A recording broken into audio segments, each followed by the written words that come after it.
नमस्कार दोस्तों, मैं हूं सौरभ शर्मा। आप देख रहे हैं भारत 24। मेरे साथ जो शख्सियत आज मौजूद है, अभी वो अपनी सक्सेस सेलिब्रेट कर रहे हैं।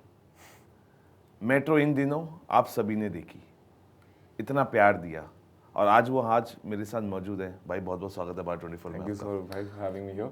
भाई इतना एंटरटेन आप करते हैं, कोशिश करते हैं कि हम भी अपने कुछ लाइन लिख के आपको एंटरटेन कर सके और Why not? उम्मीद करता हूँ आपको अच्छी लगेगी। जी।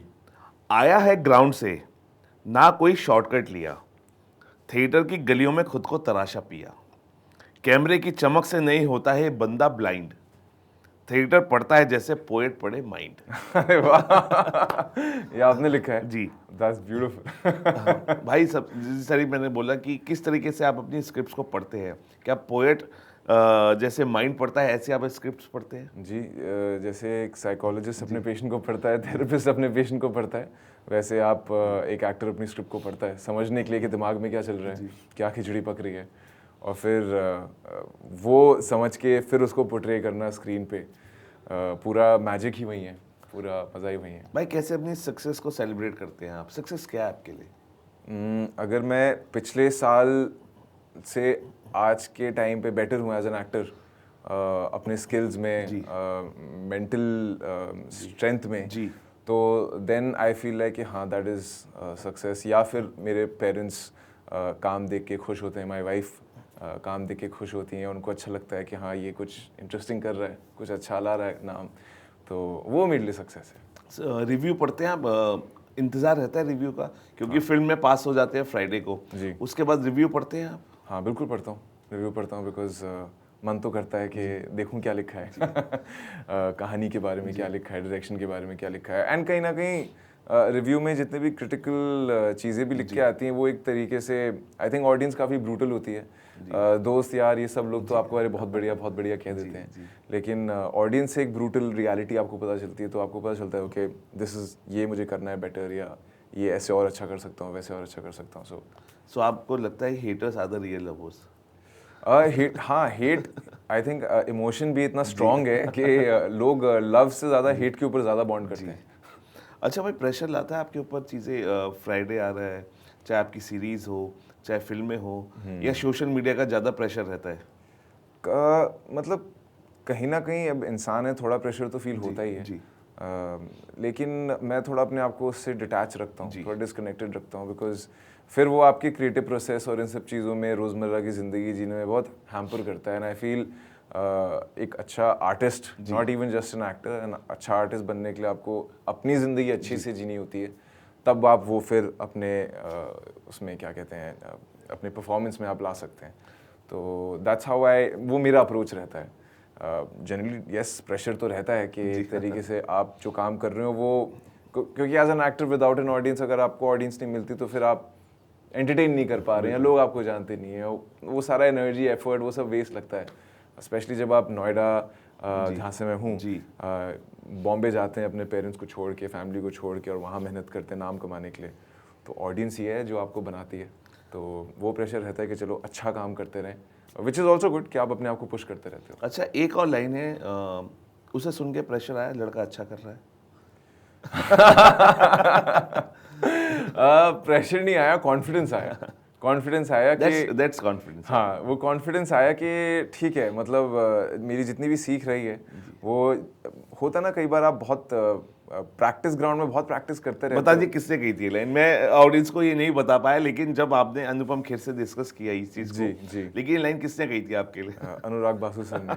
तो अनुपम सर बहुत खुश हुए बात सुन के, उन्होंने बोला कि देखो आज अपनी जर्नल खोलना, डेट लिखना और लिखना कि अनुराग बासु ने लिखा है कि लड़का अच्छा कर रहा है, and remember this, keep this with you, keep this feeling with you. तो मुझे वो बहुत अच्छा लगा सुन के, और उसमें वो मुझे फिर कॉन्फिडेंस भी आता है कि ठीक है यार, मतलब जो आता है, जो कर रहे हैं वो ठीक है, तो अब थोड़ा खुल के करते हैं। अच्छा, अनुपम सर खुद एक इंसाइक्लोपीडिया है इंडस्ट्री की। क्या क्या लेके आप उनके साथ जब आपने शेयर की स्क्रीन, क्या लेके आप आए? मुझे लगता है कई बार जब आप इतने वेटरन्स के साथ काम करते हैं, जिनको इतना इयर्स ऑफ एक्सपीरियंस है, तो ज़्यादातर तो आप उनको ऑब्जर्व करते हैं कि उनके सोचने, समझने, बोलने का तरीका क्या है।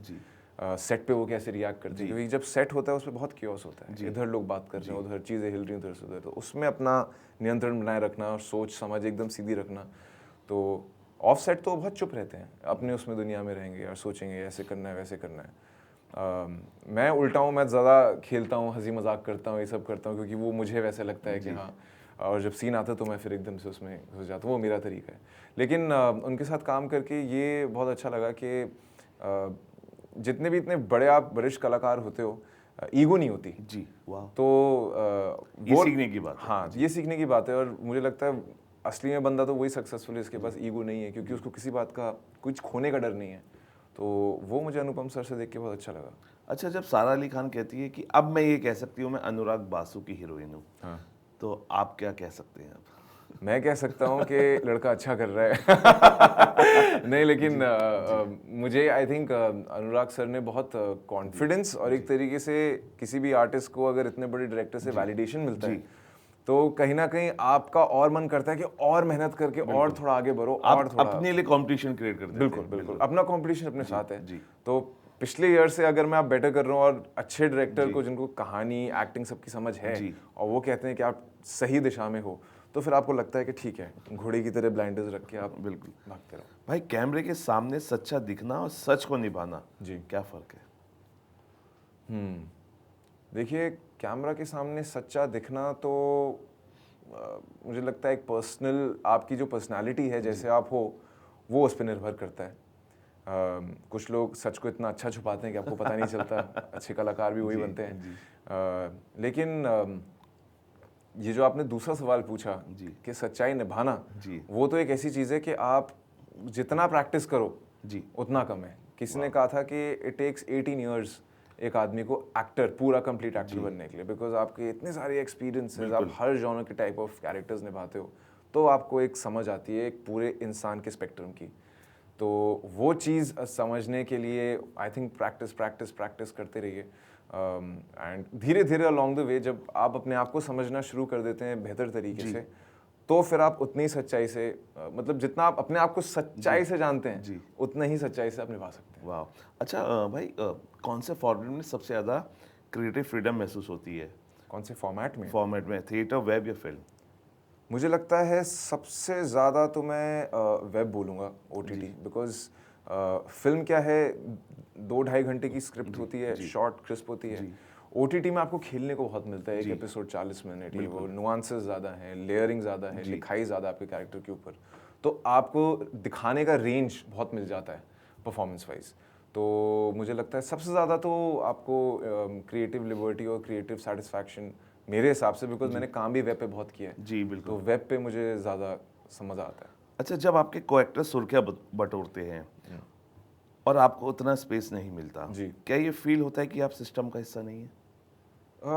नहीं, मुझे लगता है कि छोटी चिंगारी से आग बनती है। तो मतलब 4-5 साल पहले जब मैं ये भी नहीं कर रहा था, तो मुझे बस ये खुशी होती है कि जो मैं करना चाह रहा था वो मैं कर रहा हूँ। I am living my dream. आज नहीं तो कल काम आपकी एक ऐसी चीज़ है कि आपको काम ही आगे ले जाता है, काम से काम आता है।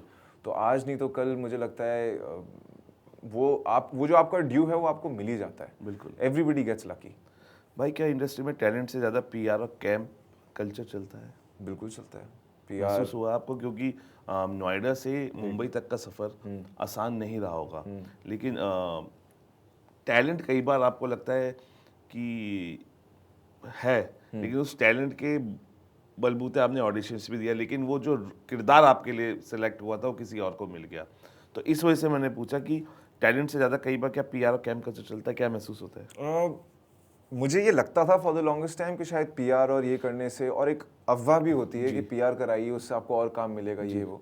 और मेरे बहुत सारे जानने वाले लोग हैं जो खूब कराते भी हैं अपने लिए, लेकिन उनको काम नहीं मिलता है। तो लेकिन जैसे मैंने बोला कि काम से काम आता है, तो मेरी कोशिश यही रही है कि कई बार too much PR is also not that great. कई बार मिस्ट्री बन के रहना भी इज़ बेटर।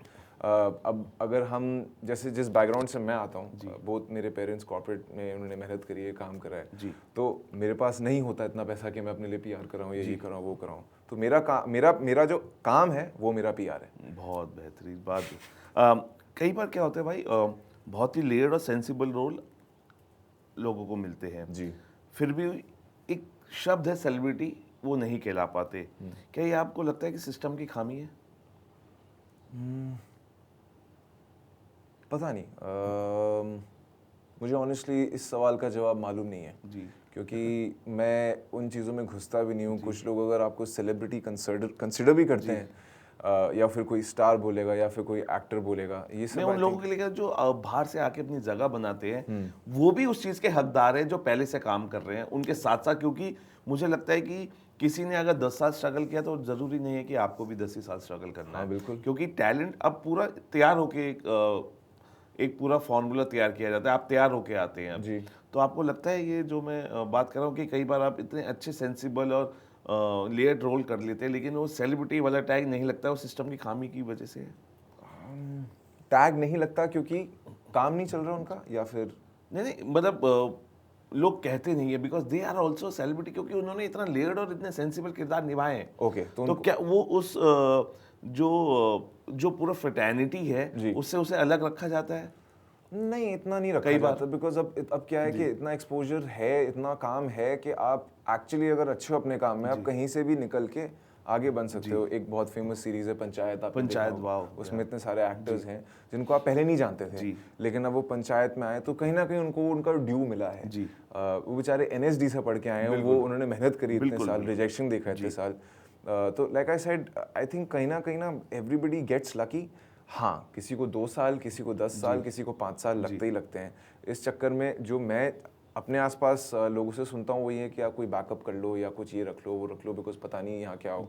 लेकिन आई थिंक हमारी इंडस्ट्री में ऐसा है कि अगर आप में भूख है तो कहीं ना कहीं आप रास्ते ढूंढ लेते हो अपने आप को वहाँ पे चिपका के रखने के लिए और आगे बढ़ने के लिए। जिद होती है, तो मुझे लगता है उस जिद का ड्यू जो है वो आपको मिलता ही है। आपको लगता है कि कलाकार को बोल्ड होने के लिए अपनी वैल्यू से समझौता करना पड़ता कई बार? नहीं, बिल्कुल भी नहीं। मुझे लगता है कलाकार होने के लिए तो सबसे पहले अपने आप को समझना ज़रूरी है, अपनी कला समझनी ज़रूरी है, फिर बोल्डली अपने आप मेहनत करते रहो, लगे रहो। ज़िद्दी बना मुझे ऐसा लगता है एक ऐसी चीज़ है जो आपसे कोई नहीं छीन सकता। बिल्कुल। तो वो आपको मदद करता है। भाई कई बार क्रिएटिव इंडिपेंडेंस के नाम पर एक्टर्स को ऑब्जेक्टिफाई किया जाता है, क्या आपने कभी ये महसूस किया है?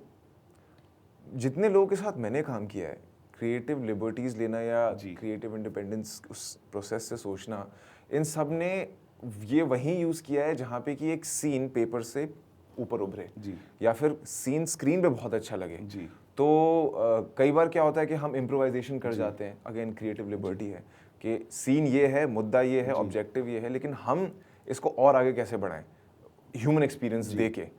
तो वो क्रिएटिव लिबर्टीज़ हम लोग लेते हैं। फॉर्चुनेटली जितने लोगों के साथ मैंने काम किया है उनसे मैंने ये सीखा है कि इम्प्रोवाइजेशन और क्रिएटिव लिबर्टीज़ लेके आप इस स्तर पे अगर सीन लिखा है तो आप इसको यहाँ कैसे ले जा सकते हैं। कौन कौन अगर नाम आप बता पाए, बिकॉज के सीखने को बहुत मिलता है जी। और सबसे ज़्यादा मजा कब आता है, किसके साथ आया? मेरी एक सीरीज है वेरी पारिवारिक। हाँ, वेरी पारिवारिक, TVF के साथ हमारी पूरी टीम उसकी तारीफ करती थी। वो शो ही ऐसा है कि काफ़ी पारिवारिक माहौल, काफ़ी पारिवारिक शो है। राइटर्स बहुत इंटरेस्टिंग, हमारे डायरेक्टर हैं वैभव। कॉमेडी एक ऐसी चीज़ है जो आप ड्रामा कर सकते हैं, एक्शन कर सकते हैं। बिल्कुल। कॉमेडी एक ऐसी चीज़ है कि या तो वो चलेगा या वो बिल्कुल नहीं चलेगा। बिल्कुल। तो एक एक्सपेरिमेंटल शो के तौर पे शुरू करना, सारे नए एक्टर्स मिल रहे हैं पहली बार, फैमिली की तरह बनना, करना काम, वो डायरेक्टर के दिमाग में अगर पूरा कहानी और विजन हो तो ही हो सकता है। तो उन डायरेक्टर जो वैभव हैं उन्होंने मुझे काफ़ी फेथ और कॉन्फिडेंस दिया है समझने में कि you just need to go all out, मतलब खुली छोड़ दो अपने आप को और जाके खेलो। तो वो अगेन अच्छे डायरेक्टर्स के साथ जितना आप काम करते हो उतने बेहतर कलाकार आप भी बनते जाते हो, क्योंकि आपको अपने विश्वास आता है। हालांकि आप बहुत अच्छे डायरेक्टर के साथ काम कर रहे हैं, लेकिन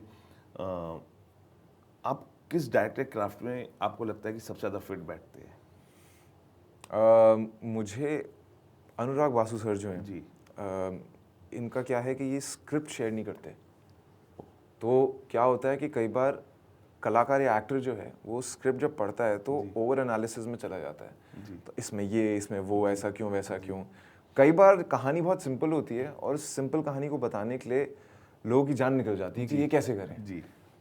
मुझे लगता है अनुराग सर की टेक्निक बहुत अच्छी है कि वो आपको लास्ट मिनट पे बताते हैं कि मूड ये है, ऑब्जेक्टिव ये है, ये करना है, ये 15 मिनट पहले, 15 मिनट बाद शॉट लग रहा है, ये आपकी लाइन है, आप इनको पढ़ो, समझो क्या हो रहा है और फिर जाके बिना सोचे जी कर दो, क्योंकि कई बार प्यार हो, गुस्सा हो, चीज़ें हो, ये चीज़ें आप प्लान नहीं करते जी। ये इन द मोमेंट आता है।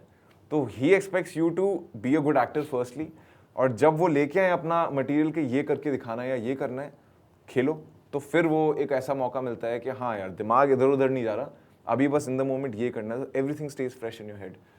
तो उनका अप्रोच मुझे बहुत इंटरेस्टिंग लगा। मुझे लगा कि ये एक ऐसा मीडियम है जहाँ पे कि आप एज एन एक्टर अपने आप को खुला छोड़ सकते हो। जी।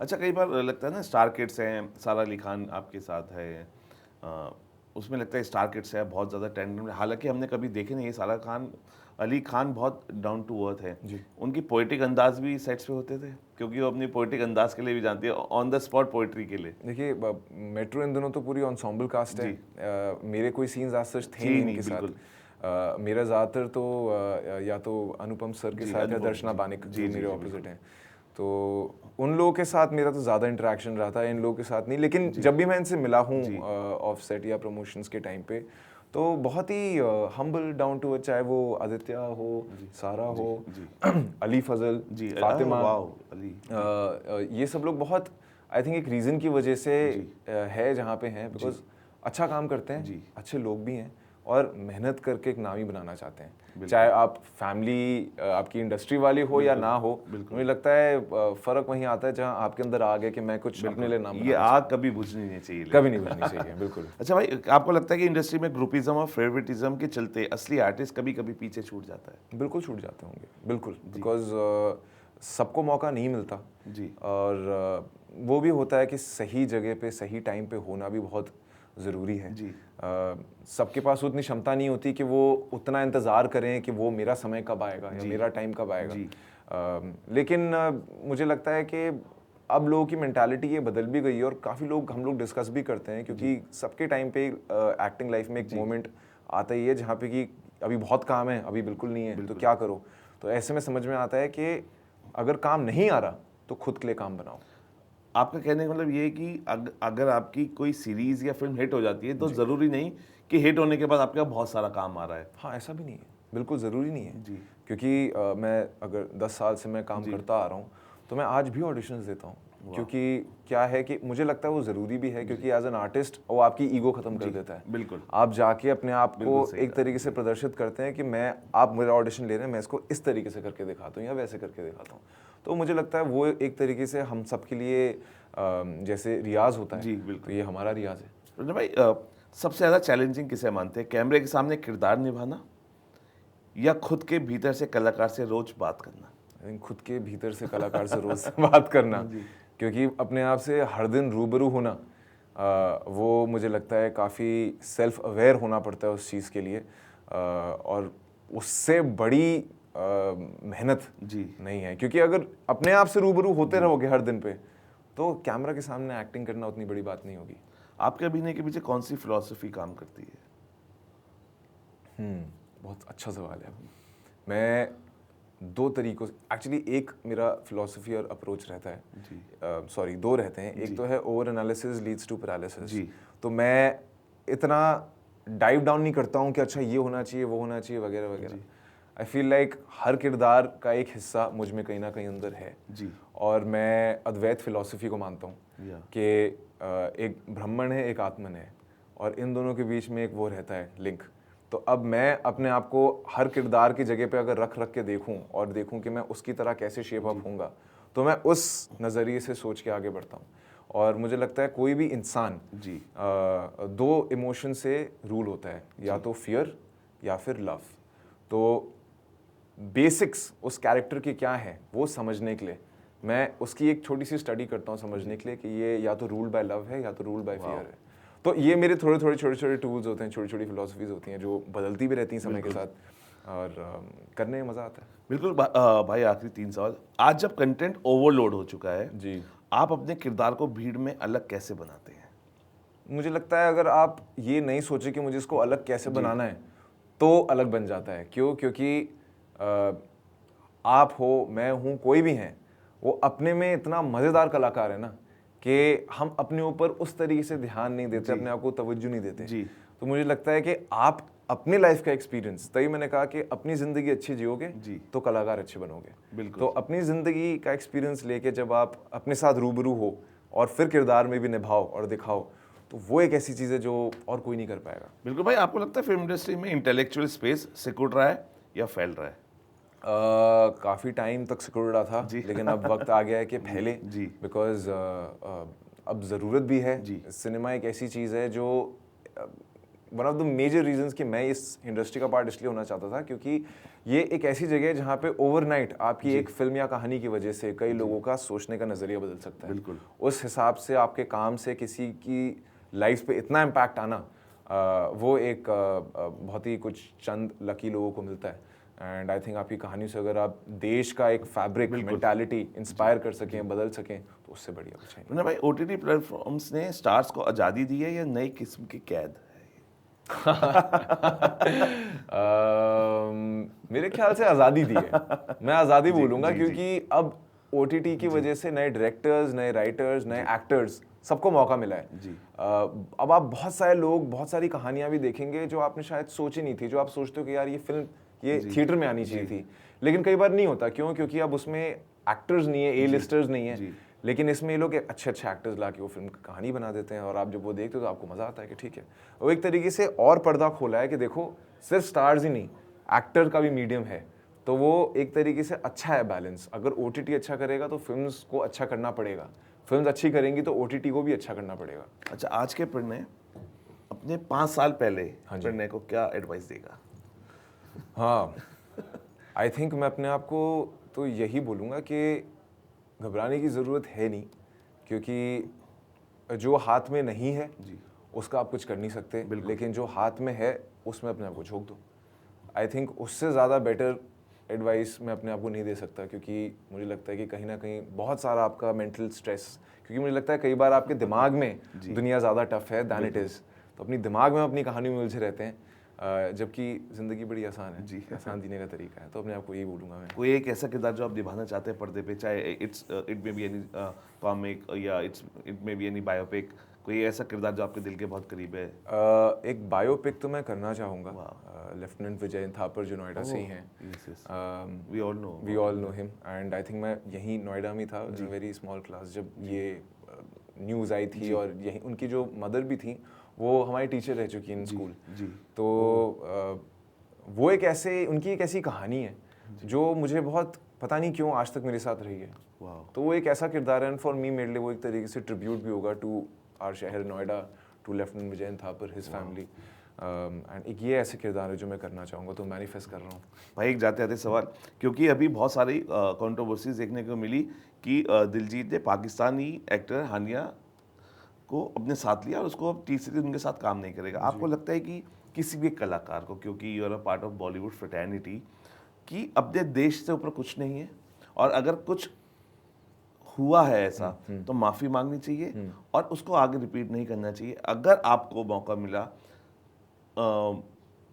किसी के साथ काम करने का और आपको ये बोला गया कि आपकी फिल्म हम बाहर रिलीज करेंगे, इंडिया में नहीं करेंगे, एज अ लेमैन मैं जानना चाहता हूँ, और एज अ स्टार, क्योंकि आप बॉलीवुड फ्रेटर्निटी का हिस्सा है, आप क्या सोचते हैं इस पे? आई थिंक देखिए, हमारी कंट्री में जितने भी लोग हैं, इमोशनल कंट्री है हमारी, एंड नेचुरली ये एक ऐसी बहुत सेंसिटिव टॉपिक और ऐसी सेंसिटिव चीज़ें हैं। ठीक है, लोग बोलते हैं कि नहीं, लेकिन आर्टिस्ट की कोई बाउंड्रीज नहीं होती। मैं मानता हूँ आर्टिस्ट की कोई बाउंड्रीज नहीं होती, लेकिन कई बार अपनी इंटेग्रिटी के लिए, अपने देश के लिए कुछ कदम ऐसे उठाने चाहिए कि जहाँ पे कि नहीं यार, मेरा देश अभी ऊपर, मैं अपने देश के लिए, अपने देश के लोगों के जो करंट सेंटिमेंट्स और इमोशंस हैं, ऑपरेशन सिंदूर में हमने भले ही दिखा दिया हो कि हमसे पंगे मत लीजिए, लेकिन मतलब एक इंटेग्रिटी रहनी चाहिए अपने देश के लिए भी, कि यार किसी का भी दिल अच्छा नहीं लगेगा, किसी को भी अच्छा नहीं लगेगा ये करते हुए। तो शायद मैं एज अ पर्सनल अपने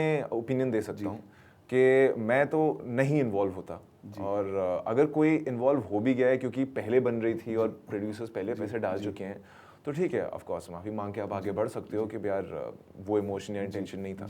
लेकिन आई फील अपने देश के लोगों के साथ जुड़े रहना, बने रहना ज़रूरी होता है, क्योंकि वही आपको बनाते हैं। बिल्कुल। और उनके इमोशंस हैं, उनके सेंटिमेंट्स हैं, जो मेरे खुद के भी सेंटिमेंट्स हैं। जी। तो बहुत ही इमोशनल चीज़ हुई हम सबके साथ, ट्रॉमेटिक चीज़ हुई है। Almost we had a war. जी। तो हाँ, वो एक ऐसी मेमोरी, फ्रेश मेमोरी रहती है जो आप उसके साथ कैसे डील करो। At least this is one way of saying कि no, we don't want to be associated with you. Thank you भाई, आप हमारे स्टूडियो आए, आपने बड़ी बेबाकी से हर बात का जवाब दिया। और देखिए यही कहना चाहूँगा कि प्रणय भाई ना एक दरिया है जो अपना किनारा ढूंढ ही लेंगे, और एक किनारा वो ढूंढ रहे हैं विजय थापर जी, जिनका किरदार वो बायोपिक करना चाहते हैं, उनका किरदार निभाना चाहते हैं। उम्मीद करता हूँ कि बहुत जल्दी उनको ये किरदार मिले और उनको एक यूनिफॉर्म में, जो कि नोएडा की एक कहानी है और उनके दिल के बहुत करीब रही है, वो उसको पर्दे पे निभाते दिखे। और फिर एक बार हम उस चीज़ को, उनकी जो कुर्बानी रही है, उन जो शहीद हुए हैं, उनकी चीज़ को हम डिस्कस करते हुए दिखे। और जब डिस्कस करें तो प्रणय भाई उन सभी चीज़ों को बताते हुए एक बार फिर हमारे देशवासियों को बूस्टर डोज दे सके, जो मुझे लगता है हर अनसंग हीरोज़ हमको देखे गए हैं। फिलहाल अभी के लिए इतना ही। आप बने रहिए भारत 24 के साथ।